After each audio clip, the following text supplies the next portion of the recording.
A última vez que eu acho que eu assisti o Jornal Nacional, meus cabelos eram pretos ainda, né? Muito menos qualquer programa da Globo. E, na verdade, qualquer pessoa esclarecida do Brasil hoje não sintoniza sua TV na Globo. Talvez em nenhuma rede aberta. Mas ontem, pelo que eu pude ver pelos recortes que estão sendo divulgados na internet, foi um péssimo dia para a Globo. Mas muito ruim mesmo. Vamos lá. O pronunciamento do Bolsonaro foi perfeito. Falou sobre as prioridades do Brasil, falou sobre o crescimento do Brasil, falou sobre a luta contra a pandemia. O Brasil é o quarto país do mundo em número de vacinação, se tornou parte da elite agora de países que produzem a própria vacina. Então, em 5 minutos conseguiu destruir quase todas as narrativas que a Globo trabalha dioturnamente tentando enfiar a goela abaixo da população. E aí depois eles fizeram uma divulgação de um tal de panelaço, mas parece que esse panelaço não foi muito bem sucedido. O que a gente vê na internet foi mais um mitaço, né? As pessoas indo para as janelas dos seus apartamentos gritando mito. Agora, o pior de tudo foi a Globo ter que divulgar notícias boas, mostrando que o Brasil está indo bem. E não é pouco não, é muito bem comparado ao resto do mundo. É de quase dar pena de assistir o William Bonner e a Renata Vasconcelos ter que falar essas notícias. Então, você quer sentir pena da Globo? Vamos assistir o vídeo comigo, então. Bilhões e 300 milhões de dólares. Deixa eu voltar. Maio, a balança... Maio! Eu vou ter que falar isso tudo. Vamos lá. Maio, a balança... A comercial brasileira teve um saldo de 9 bilhões e 300 milhões de dólares. Foi o maior superávit para o mês de maio desde o início desses registros em 1989. O presidente Jair Bolsonaro publicou numa rede social a seguinte mensagem, abre aspas.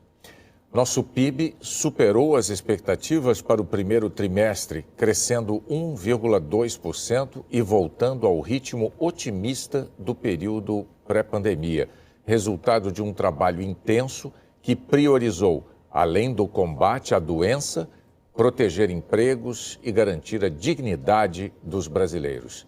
Fecha aspas. No mercado financeiro, a Bolsa de Valores brasileira subiu 1,63% e registrou um novo recorde de pontos.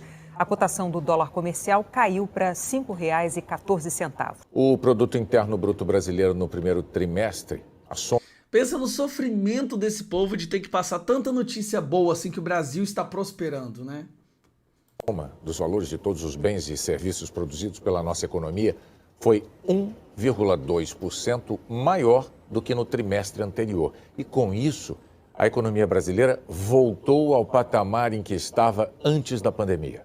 Produção recorde, exportações em alta, soma que deu à agropecuária um crescimento de quase 6% no primeiro trimestre deste ano. Setores importantes também apresentaram taxas positivas. As exportações aumentaram 3,7%, enquanto as importações cresceram quase 3 vezes mais. Número positivo também para a formação bruta de capital fixo, os investimentos na economia. Já o consumo do governo caiu. Olha que maravilha isso, o consumo do governo caiu. Esta é a marca de um governo eficiente, é produzir mais gastando menos. E o Bom, como vocês podem ver, e outra, a especulação de crescimento em 2021 já pulou de 4% para 5% no nosso PIB, o crescimento do PIB. O Brasil cresceu mais nesse primeiro trimestre do que a própria China. Gente, isso é estupendo, são notícias tão de grandezas tão importantes que nem a Globo conseguiu esconder e teve que divulgar. E eles fazem isso com aquela cara de funeral.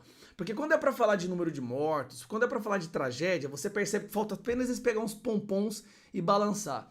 Agora, quando é pra falar que o Brasil tá prosperando, que o nosso governo é eficiente, que nós estamos acima, muito acima da média do mundo inteiro, enquanto os outros países estão em declínio, o Brasil tá subindo, eles falam essa notícia como se fosse um funeral, né? Devem ter acordado hoje até de ressaca por ter dado essas notícias boas. Mas é isso, é a imprensa brasileira que odeia o nosso país e tudo que nós representamos. Mas é o governo que nós elegemos. Por isso que eu falo, ter eleito Bolsonaro, ter Bolsonaro como presidente nesse período de pandemia não foi nada menos que uma intervenção divina. Por isso que é tão difícil de explicar como que ele conseguiu ser eleito sem dinheiro, sem partido, sem apoio da máquina pública. É porque Deus sabia que se fosse qualquer outro, nós estaremos sofrendo muito hoje. Basta olhar para a Argentina, Venezuela, basta olhar para outros países o que eles estão fazendo. Nós temos um presidente preocupado em manter as nossas liberdades. E ele falou isso no pronunciamento, né? A nossa liberdade é o nosso bem mais importante, a prioridade de um presidente. Não.